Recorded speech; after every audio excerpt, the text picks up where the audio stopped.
अस्सलाम वालेकुम नाज़रीन, मैं Asad Abbas Bhatt advocate high court आपकी खिदमत में हाजिर हूँ एक नए कानूनी मौजू के साथ जो शायद कानूनी तौर पर आपको फ़ायदा पहुँचा सकता है। नाज़रीन, विदाउट वेस्टिंग द टाइम अपना एक टॉपिक की तरफ बढ़ते हैं और उस सवाल की तरफ आते हैं जिसके अंदर मैं अपना टॉपिक भी कवर करूँगा। नाज़रीन, अगेन ये जो सवाल जो है वो ओवरसीज़ पाकिस्तानी की तरफ से एक पूछा गया है कि उन्होंने एक पावर ऑफ अटर्नी अपने कज़न को अपनी प्रॉपर्टी पर ट्यूबवेल लगवाने के लिए दिया और बाद में पता चला कि उस प्रॉपर्टी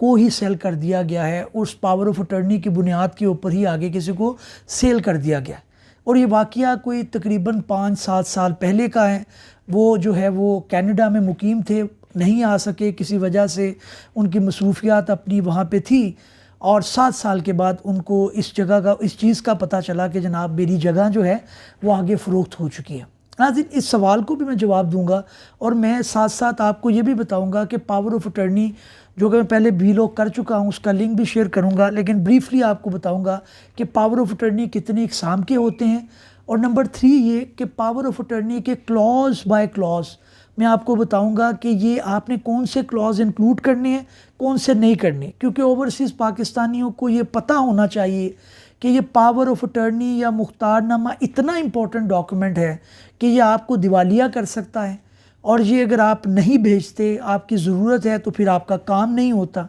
तो it just like a medicine कि आपने कितनी डोज लेनी है। अगर आप कॉपी पेस्ट करके लीगल एडवाइस के बग़ैर, वो लोग जो ओवरसीज़ पाकिस्तानियों के मसाइल को समझते हैं उनको कंसल्ट किए बगैर आप कहते हैं जी आपके 4 पैसे बच जाएं, तो फिर आप ये शिकवा मत करें कि आपकी प्रॉपर्टी पर कब्ज़ा हो गया, आपकी प्रॉपर्टी बिक गई। आपको जो है वो एक पता होना चाहिए जो कि आप लॉयर की कंसल्टेशन के बगैर नहीं अंडरस्टैंड कर सकते कि एक पावर ऑफ अटर्नी के अंदर कौन से क्लॉज मैंने रखने हैं और कौन से नहीं रखने। तो काइंडली इसी के ऊपर ज़रा नोट कर लीजिएगा, इसी के ऊपर सारी डिस्कशन चलेगी। तीनों जो मैंने एस्पेक्ट आपको किए हैं उसको डिस्कस करते हैं वन बाय वन। नंबर 1 उनका जो सवाल है कि जनाब मेरा पावर ऑफ अटर्नी जो है, आपने पावर ऑफ अटर्नी खुद क्यों बनाया। मैंने उनसे फ़ोन पे भी कहा, उनको व्हाट्सएप पे भी मैंने आगाह किया कि भाई पावर ऑफ अटर्नी एक लीगल डॉक्यूमेंट है, आप वहाँ पे इंजीनियर हैं, आपकी इंग्लिश बहुत अच्छी होगी, आप चीज़ों को वैसे बहुत अच्छा समझते होंगे, तो खुदारा आप इसका तजर्बा ना करें, आपकी फील्ड नहीं है। देखिए मैं लॉयर हूँ, खुदा ना हस्ता मुझे कुछ मसला है तो मैं डॉक्टर के पास जाता हूँ तो मैं सरेंडर कर देता हूँ कि भाई मेरी फील्ड नहीं है, वो इंजेक्शन लगाए, मुझे मेडिसिन दे, मैंने उसको फॉलो करना है। तो इसीलिए आपने भी जब पावर ऑफ अटर्नी देना था ट्यूबवेल लगवाने के लिए, तो भाई आप उसको स्पेशल पावर ऑफ अटर्नी दें। उसको आपने जनरल पावर ऑफ अटर्नी दे दिया, पूरी प्रॉपर्टी उसको उसने आपकी बेच दी, तो इसके अंदर बुनियादी तो आपका मामला है। अब आपने उसके कैंसलेशन का दावा किया है तो कोर्ट ये कह रहा है कि भाई आगे बोनाफाइडी परचेज़र है जिसने प्रॉपर्टी ख़रीद की है, उसका तो कोई कसूर नहीं है, आप पैसे रिकवर कर लें, क्योंकि आपकी अटर्नी जो आपने भेजा, मुख्तारनामा जो आपने भेजा, उसके अंदर बड़ा यहाँ ये लिखा हुआ है कि वो आपका मुख्तार जो है वो प्रॉपर्टी आपकी सेल कर सकता है। तो ये बुनियादी तौर पर अब इसके अंदर पाकिस्तानी कानून को आप खुदारा इस तरह जो है मरूज़ इल्ज़ाम ना ठहराएँ, उसको जो है वो आप ना के भरा बुला, इसके अंदर आपकी गलती थी। तो यहाँ पे जो दूसरा पहलू है जो मैंने आपको बताया था कि पावर ऑफ अटर्नी बुनियादी तौर पर 2 तरह के होते हैं, एक जनरल पावर ऑफ अटर्नी होता है, एक स्पेशल पावर ऑफ अटर्नी होता है। इसके ऊपर मैं वीलॉग कर चुका हूँ, लिंक शेयर कर देता हूँ, लेकिन यहाँ पे ब्रीफली आपको बताता चलूँ कि पावर ऑफ अटर्नी जब आपने ट्यूबवेल लगाने के लिए, किसी को बिजली का मीटर लगाने के लिए, कोई गैस का मीटर लगाने के लिए या किसी ख़ास मकसद के लिए देना है, तो वो स्पेशल पावर ऑफ अटर्नी होगा। उसके अंदर आपने उसको बेचने की पावर नहीं देनी, नंबर 1। नंबर 2, आप ये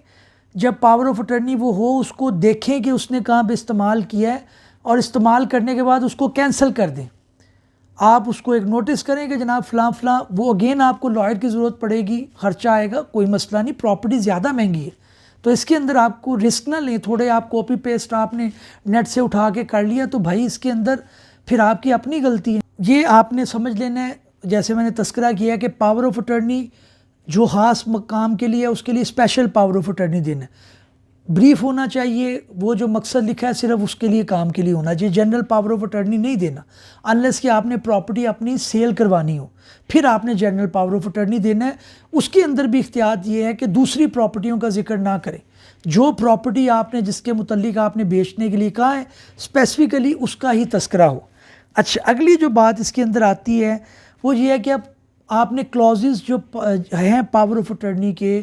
جو آپ کی ہے اس کے اندر کیا کیا چیزوں کو آپ نے مد نظر رکھنا ہے اور کوئی غلطی نہیں ہونی چاہیے۔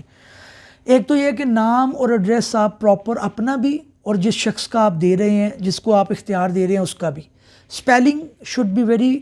ایکوریٹ، کریکٹ، اس کے اندر غلطی کی گنجائش نہیں ہے۔ آپ نے ASAD لکھ دیا میرا نام ہے، اگر میں ASSAD لکھتا ہوں تو وہ ایک پرابلم آ جائے گی، وہ استعمال نہیں ہو سکے گا۔ تو یہ بھی بڑا امپورٹنٹ ہے کہ آپ ایڈریسز اس کے اور ID کارڈ کے نمبر آپ کے ایگزیکٹ ہونے چاہیے۔ یہ آپ لائر سے بھی بنوائیں گے لیکن آپ اس کو ڈبل چیک کریں۔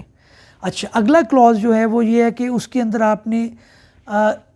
جو مثال کے طور پہ آپ کی پراپرٹی نمبر 12 ہے اور آپ DHA فیز 7 کے اندر آپ کی جگہ ہے تو اس کے اندر لکھ دیں کہ جتنی بھی میرے اس کے متعلقہ لٹیگیشن ہوگی اس کے اندر یہ پاور آف اٹرنی کو استعمال کیا جا سکتا ہے، ڈیفینڈ بھی کیا جا سکتا ہے، اور اس کے متعلق جتنے کیس فائل کرنے ہیں ساری پراپرٹیوں کا نہیں لکھنا، اس پراپرٹی کے متعلق جو سارے کیس ہیں۔ یہ ورڈنگ بڑی امپورٹنٹ ہے۔ اگین آپ کا جو لائر ہے، آپ کی لیگل ٹیم آپ کتنی اچھا اس کو ڈرافٹ کیا ہے یہ بڑا میٹر کرے گا۔ اس کے بعد آپ کا یہ ہے کہ جی آپ نے اس پاور آف اٹرنی کے اندر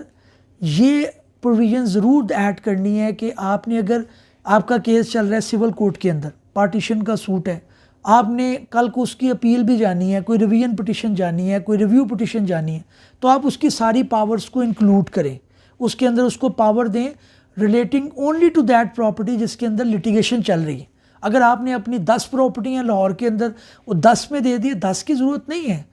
9 پراپرٹیوں کا اس کے اندر تعلق ہی نہیں ہے، آپ صرف اپنی پراپرٹی کی بات کریں، جو ایک پراپرٹی جو لٹیگیشن میں ہے، باقی پراپرٹیوں کا تذکرہ نہ کریں۔ اس کے اندر وہ پھر آپ کی ایکسپلائٹیشن کا مسئلہ آ جائے گا جیسے کہ ان صاحب کے ساتھ ہوا ہے۔ اگلی جو بات ہے کہ ایک بڑا امپورٹنٹ کلاس ہے وہ یہ ہے کہ آپ کی لٹیگیشن چل رہی ہے، لیٹ سپوز A کی لٹیگیشن B کے ساتھ چل رہی ہے، اب A نے پاور آف اٹرنی C کو دیا ہوا ہے اور وہ اس نے B کے خلاف کیس لڑ رہا ہے۔ اب آپ نے یہ دیکھنا ہے کہ جی پاور میں نے دینی ہے اس کو کہ یہ راضی نامہ کر سکے کہ نہ کر سکے۔ اگر آپ پاور نہیں دینا چاہتا A کہ جی C میرے بہاف کے اوپر راضی نامہ، کیونکہ C اگر بک گیا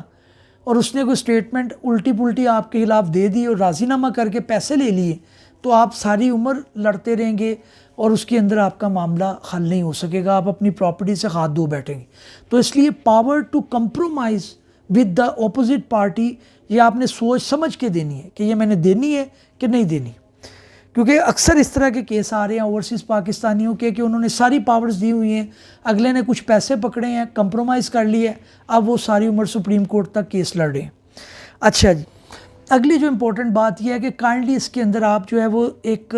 ایکسپرٹ اوپینین لیں لیگل ٹیم سے اپنی، ہمیں بھی آپ سلیکٹ کر سکتے ہیں، نو ایشو، آپ کسی دوسرے کو سلیکٹ کریں لیکن ایکسپرٹ اوپینین لیں، اور اس کے اندر آپ رسک نہ لیں، کاپی پیسٹ مت کریں، نیٹ سے اتارا اس کو کاپی پیسٹ کیا دے دیا، کل کو اس کے اندر بہت زیادہ پرابلم آ سکتی ہیں۔ امید ہے ناظرین ہمارا ویلوگ آپ کو پسند آیا ہوگا۔ کسی نئے ویلوگ میں کسی نئے قانونی یا آئینی موضوع کے ساتھ آپ کی خدمت میں پھر حاضر ہوں گے، تب تک کے لیے اجازت دیجیے، اللہ حافظ۔